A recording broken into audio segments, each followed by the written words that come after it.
Hello, everyone, and welcome to the next LibraryCon panel, Imagination Without Limits.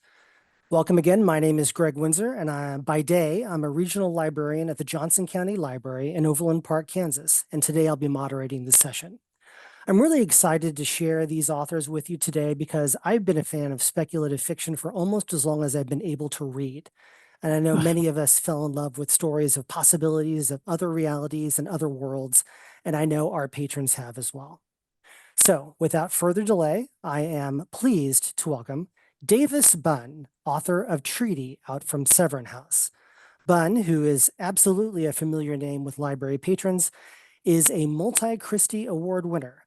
He introduces us to an alien planet called Treaty, where two women from different sides of the social divide cross paths in dramatic fashion to discover long-held secrets in this thoughtful and character-driven sci-fi thriller. Also joining us is Chris Condon from Far Down Below, out from Mad Cave Studios. Set in the 1980s, this graphic novel features two teen boys in suburban Pennsylvania who find far more than they bargained for when they discover a subterranean pathway to a world beneath their very feet that mixes Stranger Things with Jules Verne in a tale of both adventure and heart. And finally, I'm introducing Marc J. Gregson, author of Downfall from Peachtree Teen. The thrilling finale to his dystopian Above the Black trilogy follows Conrad, who is a royal scion and renegade skyship captain in a world on the brink of civil war, who must do battle as he seeks a final confrontation to bring down the rule of his iron-fisted uncle in this high-stakes, high epic fantasy world setting. All of you authors, thank you so much for joining us today. We appreciate it. Thanks for having me. All right. And we're gonna go through and ask our authors here some questions. But as we go through, I invite everybody watching us to please post your questions of your own in the chat. Let us know what books you're excited about, what questions you have for the authors, and definitely get involved as we go along. Again, thank you all for joining us. Because I am a librarian, I am contractually obligated to go by alphabetical order. So we'll go ahead and start with Mr. Bunn. Your novel is set on the planet of Treaty, where humans are allowed to kind of live on this alien world in a very rigidly defined city state where people are kind of divided by their roles and their status in the society while in this alien world around them. Could you tell us a little bit about your novel and how the nature of this division plays into the plot, where two women from different levels of the society discover some interesting planetary secrets? Sure. And thanks so much for having me today. Mhm. I have long been fascinated by the theme of children separated at birth. And in Treaty, the two lead characters are actually half sisters, same father, different mothers, who are born within weeks of each other. And because of a global catastrophe, one girl is assumed to have been killed at birth. Instead, she's raised by, I suppose, you could call them an honorable clan of thieves.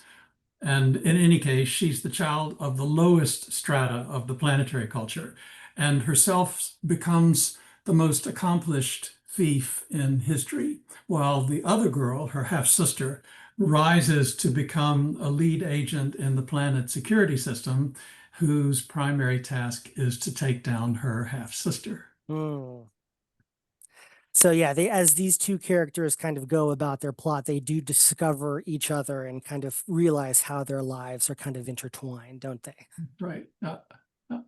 Excellent. Well, let's move over to Chris. One of the things that your tale, your story involves is kind of your tale of two boys that discover this world beneath their feet is set during the 1980s. Now, did you look to the media of the 1980s as an influence in the telling of your story? Yes, there's two things in particular. I often describe the book as being the Goonies if it was written by 80s Stephen King. So that was kind of my guiding light there. And in particular, Stephen King, obviously, when people say Stephen King, you think The Shining or The Dead Zone or one of the, Carrie. But what Sure. I think of most, I think, and one of the most influential books to me was actually the novella called The Body in Different Yeah. Seasons, which was then turned into Stand By Me, the great Rob Reiner film. And so that was kind of a guidepost for me. Okay, that was that, and the Goonies. I'd also say, the films of Joe Dante. But I grew up in the 90s, and I feel like if you grew up in the early part of any decade, there's still that hangover of the previous decade. So it's still, I still feel like I got a lot of the 80s in my childhood. So it's sort of bled in there.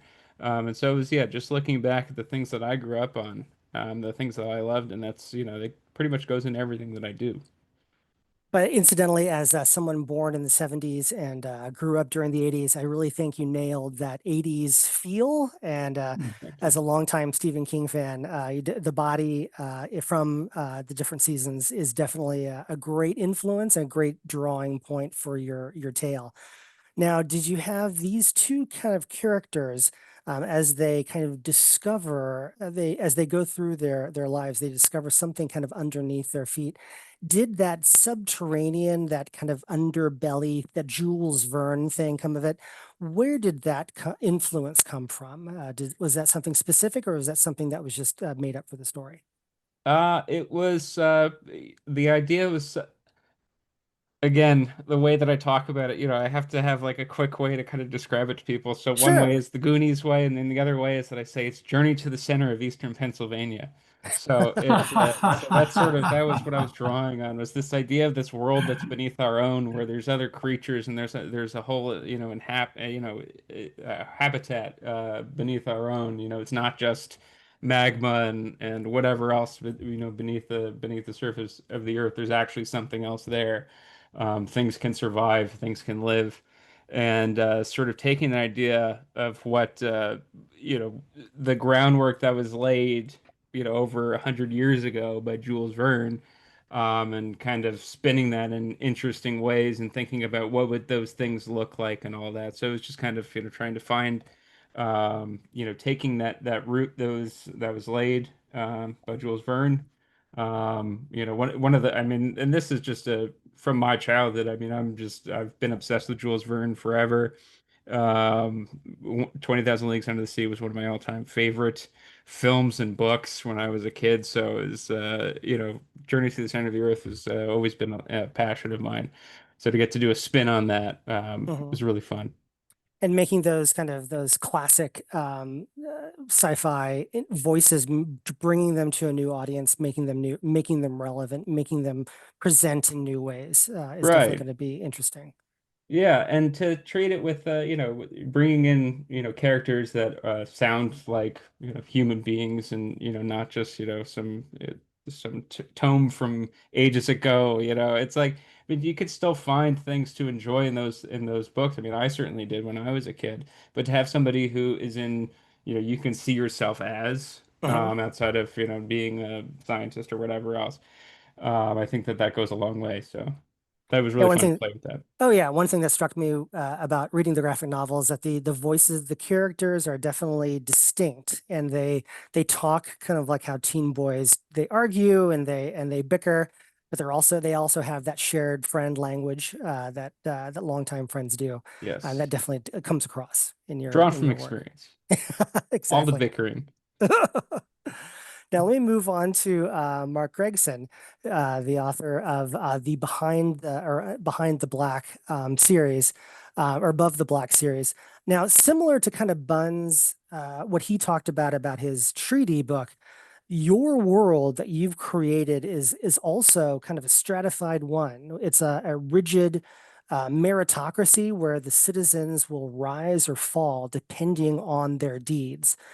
So how does this, well, first of all, tell me about your book. And then secondly, how does this division drive your main character, Conrad, and also kind of hinders him at the same time? Yeah, that's a good question, Greg, and thanks for having me here. So my book, The Above the Black, well, my series, The Above the Black series, is set in a world of floating islands in the sky that are under attack by giant monsters. And the people themselves, in a way of trying to build strength, they operate under this system called the meritocracy. And there's only winners and losers in this. And if you're really strong, you get to rise to high. And if you're really, really strong, then maybe go all the way up the highest high to become the king. But if you're not so strong, then maybe you're going to fall all the way to low. Um, because the system where there's only winners and losers, there tends to be a general distrust from one character to another.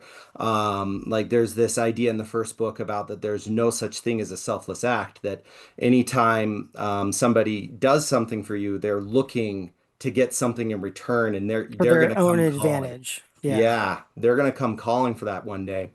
And so Conrad, he's really a byproduct. He's the main character of the series, and he's really a byproduct of this society. And we see how it impacts him, not just what the society does to him, but also what it did to his parents. And they kind of act as dueling voices in his head, where his father's like, "Don't trust anybody. This is how you're better alone. Fight through it and persevere and become strong." Whereas mother is very much of the idea that, maybe you do need to trust people and have, compassion and mercy. It's interesting to me, and I actually really like this feedback when I get it, because I was like, that's exactly what I intended. Is like some people when they first are meeting Conrad, they're like, wow, this guy's a jerk. And I'm like, well, he is a byproduct of the society, and a society is where there's only winners and losers. It totally makes sense. So I'm like, well, thank you. Yes. But he is a dynamic character, and as the series progresses, and even through the first book, we start to see that we are better together than alone, and he starts to let other people in, and then really forms his crew. Yeah, speaking of the crew, this is not kind of a single character kind of going through the series, even though they are at the center. This is a truly kind of an ensemble piece. And throughout the series, you get characters who kind of drop in and affect the main character and then kind of fade away and then come back later on. So that ensemble piece kind of, does that allow us to see Conrad kind of through different eyes and through different points of view of this Yeah, world? I think so. And I was very interested, because I was interested in this meritocracy, and with a lot of the other young people that are in the book, I wanted to see how it impacted them. There's a character like Roderick, who he kind of just wants to eat cake and live a happy life. He's not as concerned about the meritocracy. But then there's other people like Sebastian, who are completely twisted and warped because of it. So I really wanted to examine it, not just through Conrad and his growth, but also through the side characters as well. Who really kind of come into their own in this finale of this book. Getting back to Davis, you are an author. Through your long career, you've written in really a variety of different genres. Like I mentioned, readers might be familiar with you through your sci-fi work, which is what Treaty is, but also you've written legal thrillers, you've written historical fiction, you've written gentle reads, supernatural suspense.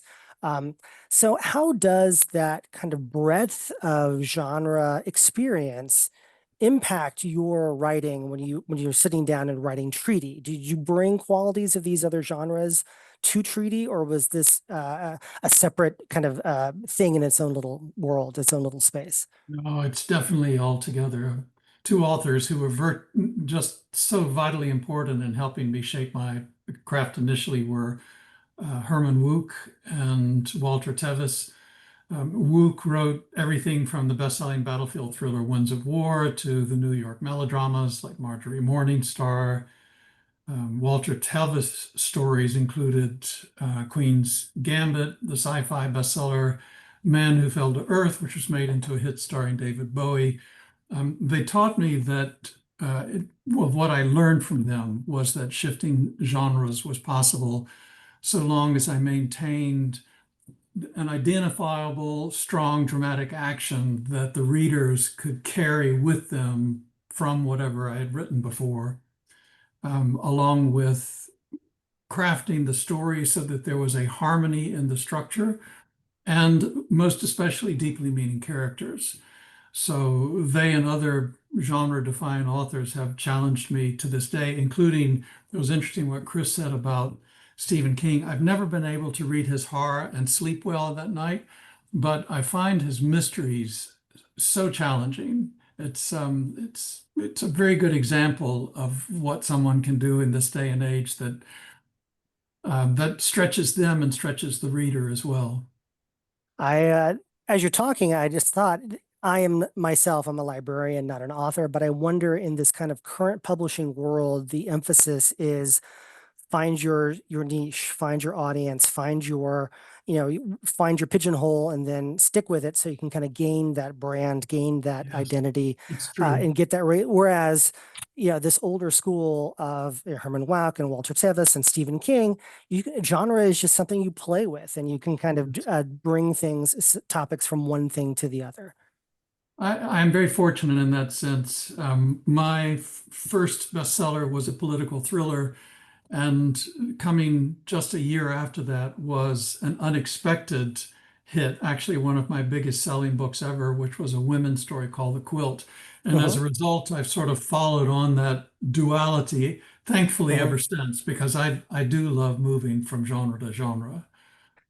Now I am getting very, back, yeah, I'm sorry, what did you say? I just said I am very fortunate. Oh, yes. And getting back to treaty, is science fiction a love for you? Is this something that this is a genre that you're kind of playing with? Is this something the story that you really wanted to tell for a while? Yeah, Tell. actually, going back to what you said earlier, and Chris, I grew up with the classic science fiction writers, Jules Verne, Robert Heinlein, Arthur C. Mhm. Clarke. Actually, um, yeah, they defined my early life. I can read them still today and remember where I was at that time in life. They showed you things that you never even thought possible, and that's the magic of this speculative fiction panel. It is These indeed. these different things that nobody even thought of before. It shows you things that are possible. Yeah. I bet that's a lot of fun. Moving on to Chris, Davis talked a little bit about characters and kind of always being the core of your story. The one thing that your readers can really kind of latch on to are these characters.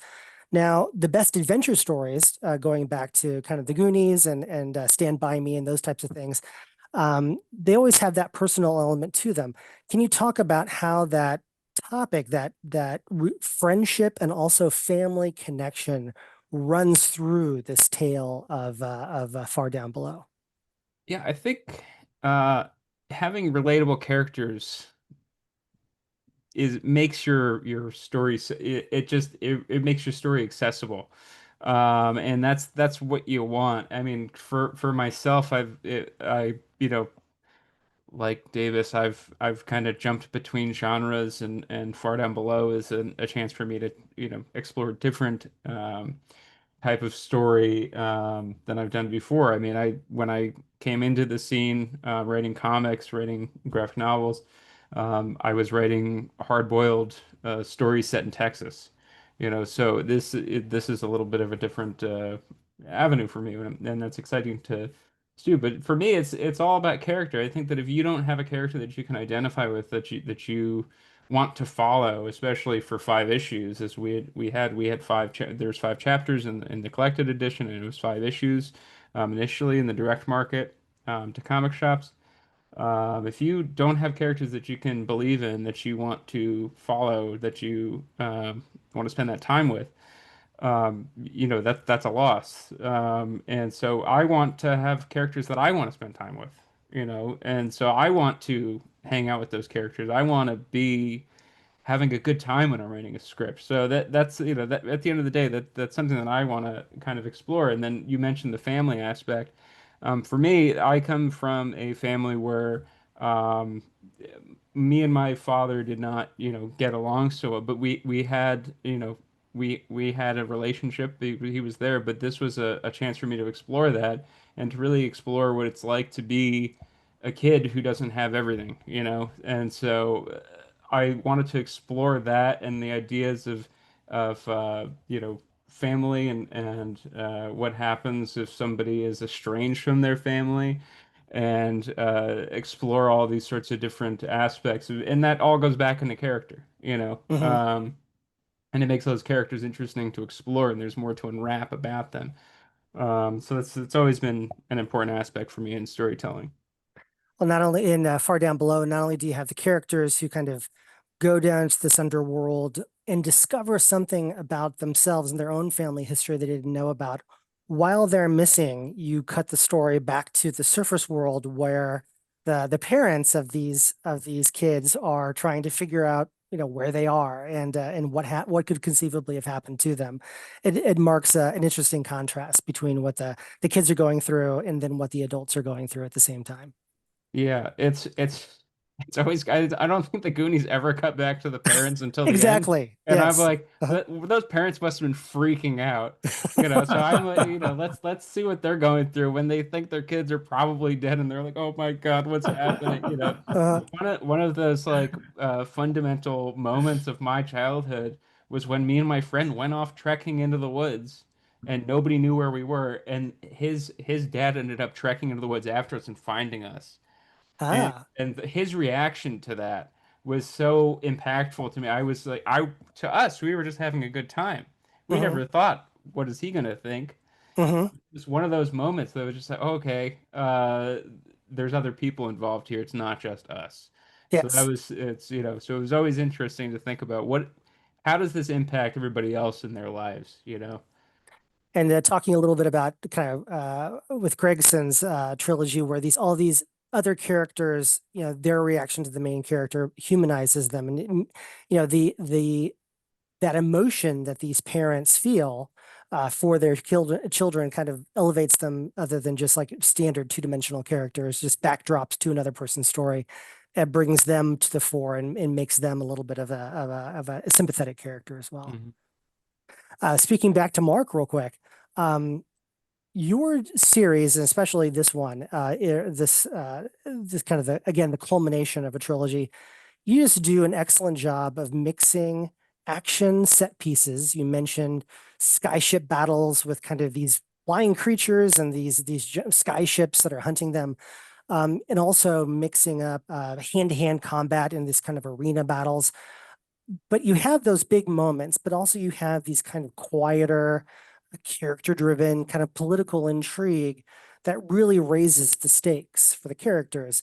So, out of curiosity, do you have a preference whenever you're writing? Do you write those big action set pieces? Do you get them out of the way so you can kind of get to the more important character stuff, or is it the other way around? Which one of those two really sings to you? Um, s- Good question again, Greg. I think it's kind of a blend, honestly, for me. Like, I have a tendency to write really big action sequences, and so I do want to slow things down after that, and then ratchet it up again. Like, and Mhm. it's kind of like a roller coaster, in the Yeah. way that I write it. And so, for me, I like the action scenes are super fun to write, but then they're also extremely exhausting. And there's an action scene in Downfall in the last book that is the biggest one I've ever written. And actually went over it multiple times and had to even get out like a poster and start drawing things out for where everything was in this scene because it was so hard to track it all. And generally, I'm like a discovery writer. I'm in it and I'm just figuring things out and just working through it. And then if I revise enough, nobody's going to know the difference. But with that one, I had to actually sit down and really work on it. I'm constantly asking myself this question when I'm writing, am I bored? And so when I'm going back through with my books and I'm doing revisions, I'm actually pretty ruthless in my cuts. As soon as I start getting that gut instinct, like this is kind of boring, I slash it and I cut it. And so it does tend to increase the pace in my stories. But yeah, I mean, it's really just a blend between the two. I really enjoy both. I mean, the political intrigue is really fun too because, you have they're hunting sky serpents in the sky, and then the next moment, the battle doesn't go well, and then they're all fighting about who's going to be captain, and there's all this political intrigue there, and yeah, people are backstabbing each other, so it's good stuff. That's great. Yeah, it's somebody, especially if you're writing for, actually it depends on, doesn't matter if you're writing for kind of a teen audience or an adult audience. You need to keep that interest, that flame, even in the quiet moments. You got to keep that burner hot so you can Mhm. kind of heat things up and grab that your audience and get them back into the action. Yes, and I think it's important too with the side things that they're not just like in the background, that there are things that are unresolved in between the other action set pieces. So when we come back, we're like, oh, we're going back to that prior thread that's not closed yet. I was intrigued by what you said about physically mapping out the locations of your characters during that battle. Do you think in cinematically, or whenever you're plotting, especially in these big, almost three-dimensional spaces with dragons and beasts and all these types of things going on? Yes, absolutely. I mean, it's I'm just like living in it in my imagination. And then, but that one was so big because it was more like when you're writing in first person, you're kind of isolated. But this one had so many, and it was still first person, but I had so many other things that Conrad had to be seeing in this massive battle because it wasn't just one ship, it wasn't just like one creature. I mean, there were literally thousands of them. It's amazing. So getting back to Davis, you are, I kind of mentioned that treaty kind of features these two kind of very strong female characters that are connected and yet from very different backgrounds. And they both have very different goals and secrets that they keep from others. How was it like writing these two characters? And did you learn anything either about them or about yourself as you were writing them? Yes, the answer to both of those questions is yes. My first mentor when I began writing seriously was Arthur C. Clarke. Um, I guess 2001 Space Odyssey is his most Hmm. famous book. But Hmm. in Treaty, I returned to one of the early challenges he set for me, which was to shape the climax so that we arrive at the beginning. And going back to what I said earlier, in the planetary disaster, which drove these two young half-sisters apart. And this was on actually the day that the thief was born. Um, in the story's final pages, we discovered that it was this exact same disaster and the danger it posed to all of humanity on the planet that forces them back together. They have no choice but to come to terms with each other and the fact that they are related, if they're going to arrive at a point where humanity is able to stay on the planet. Now, another thing that really struck me about Treaty is that you have this kind of community, this city, on a foreign planet. They're almost like this little kind of this little enclave surrounded by aliens. Does that kind of that frontier, that alien world about them, does that kind of color what the characters have to go through? Does that shade into how they have to, the choices that they make? What I was trying to do was to set up a a storyline where there was a sort of human culture, but at the same time, this culture is willfully blind to what lies beyond the boundary of this human city state. So Hmm. they have this city state of around 7 million people that's about 200 miles in diameter. And everything they need and want effectively is there. They are confined by this. There's a sort of a propaganda um, dictate that suggests they're nuts if they try to go any further. And then there's the rest of the world. So when they discover the rest of the world, we are discovering it with them. They have no idea what lies beyond the boundary. And it's the only way that they can come to terms with the overlying threat is by moving beyond their comfort zone. Hmm. Many different layers in this one. It's part of the fun of reading it.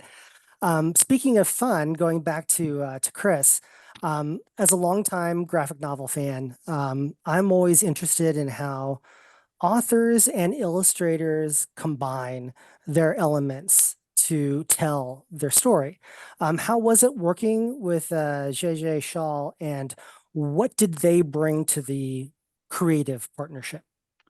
Well, as somebody who works in comics, I could tell you that, I love writing the scripts. I like coming up with the concepts and all that. But the best part of the job is getting an email with new artwork in it. Hmm. And it's always amazing to see the things that I've written in black and white, on a page come to life. And I always describe it as it's like a one-to-one conversation between you and the reader. Hmm. And that's it's really very true, I think, because JJ and I, put our heads together, and then you're seeing the contents. And each collaboration is different. Everybody brings something different. And you can tell somebody's strengths, and you try to lean into those. And JJ had a great scope, a great sense of design. And just even starting out with the character designs, that was so fun. I think one of the most fun characters was Franklin, was getting to design Franklin. Hmm. He's the grandfather figure in this, Hmm. and also, it's really funny. One of the characters, I was like, sort of like Jerry O'Connell in Stand By Me, and the way that JJ drew the character is like Jerry O'Connell in Stand By Me. So it's so fun to get to collaborate on these projects and get to see how they come to fruition. And I always try to kind of set up the artist where they can see, the world in their mind's eye, Hmm. so that they're not having to do, all, ton of research or whatever. I try to set them up as best I can. And JJ and I just we saw eye to eye on so much, and JJ grew up loving dinosaurs, loving to draw dinosaurs, and we got to do dinosaurs. And this is, I was a little cagey before, but I didn't know we were going to show these pages. But I'll tell you, I mean, one of the things that I thought would be really fun is to get to, the idea of these underground dinosaurs. Like, what would they be like? In Journey to the Center of the Earth, they're just sort of normal dinosaurs. So I was like, well, what if we if they're like abyss creatures, where they Hmm. have this phosphorescent glow to them and things like that. So it's just playing with these ideas, and JJ just loved playing with them and getting to explore those. And it's always it truly is just it's such a great privilege to have a partnership with a creator like JJ. Um, and yeah, this is our brain. The fruits of it. Okay. One of the things, by the way, speaking of the phosphorescence, this when you one of the details you mentioned of this underground world is this kind of glowing source. There are some bits in this work that you don't really follow up on. You don't really explain this the what the this glowing stuff can do. It's just kind of there. Is this a world that you think you'll ultimately return to at some points? Is it something you want to kind of explore more with? There may or may not be talks to do another one. So Okay, which is may or very may not. exciting. It's very exciting because I came up with this idea for this story when I was in high school, and so I've been wanting to tell the story forever. And once we finished telling the story, we all kind of just came to the conclusion separately, and then we all got together in an email. We're like, "What if we do another one?" So we're thinking about it. I don't have any Sure. particular, I don't have any dates or anything lined up yet, but we Yeah. want to do it, and I think that would be great if we did. We will send positive vibes out into the universe, and hopefully our fellow librarians will have their orders and place their holds on these items and get these into the hands of the patrons, and those patrons will be excited about it and want more. So that's always Please. we're always grateful to get these kind of really fun, creative things and introduce them to our patrons. Speaking of cinematic language, going back to Mark, this trilogy in Downfall, culminating, it has wonderful world building. You have these, again, we mentioned these creatures, these giant skyships. What influenced you in building this world, and how much, let's be honest, how much fun was it to populate this world? Um, Honestly, it was a blast developing and building the world of the Skylands. I had so much fun with it, which is it's just interesting because I'd been writing for a long time before I got published, and Sky's End ended up being my debut, and that's the first book in the trilogy. And with my very first book I wrote, I spent I think probably too much time world building and not enough time actually practicing writing. And Hmm. so I kind of like tried to course correct and just focus more on writing for my next few books. But then when I got into the Skylands, it just naturally I had to go and just explore it and just spend just countless hours daydreaming about it and thinking about how everything worked. And just finding out, like, for example, there's a moment in the first book where our main character jumps off the ship and then he's going after one of those, a 500-foot monster, and he like lands on it, and then he's like, well, and when I was writing that, I was like, well, now what does he do?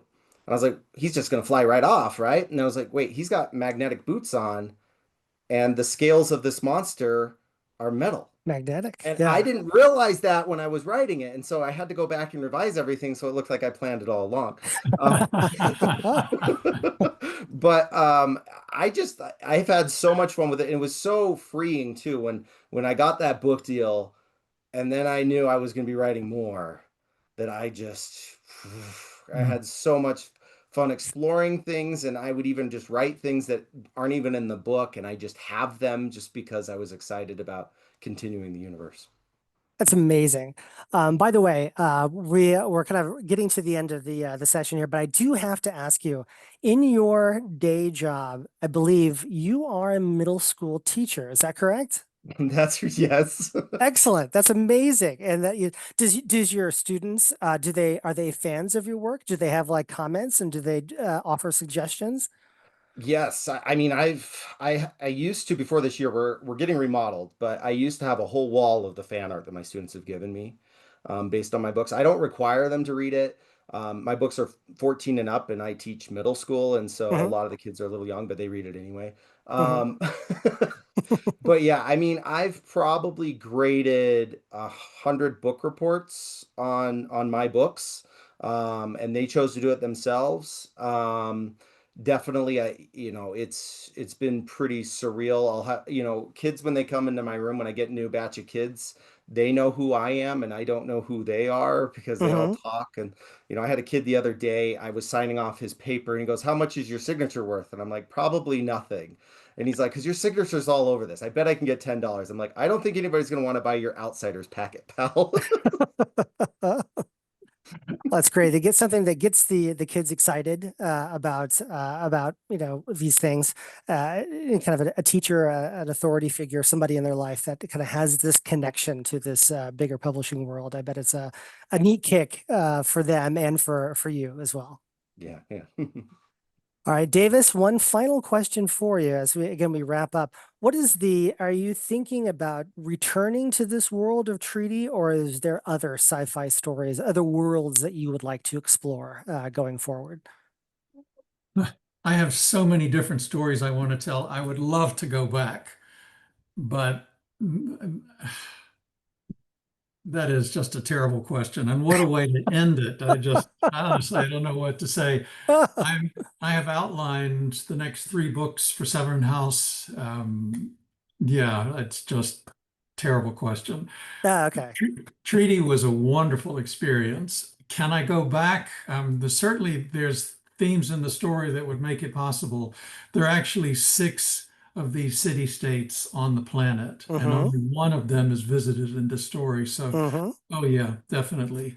Um, Always opportunities for more out there, especially in if the if in if this my genre. editor wants it, I hope she's listening. I don't know.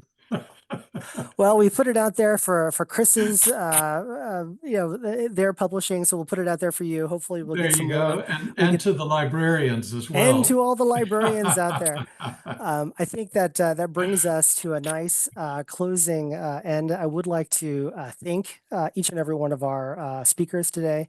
Thank you for taking time out of your busy schedule to come and talk to us. A bunch of librarians who are excited to place their orders, to place their holds, to tell their patrons about your work, and to get this wonderful, inventive, fun, creative, stimulating stories out there in the hands of the patrons. I'd also like to thank the audience for taking time out of your day to attend LibraryCon. To Library Journal, School Library Journal, thank you for this time. And please, if you could stick around, because LibraryCon, there is another author spotlight coming up, I believe Jarrett Dapier. So stick around for that. Great, some closing afternoon keynotes. And again, Gregg Winsor saying thank you to everyone and have a great rest of your day. Thank you. Thank you, Thank you. everyone. Thank you, everybody. Bye, guys.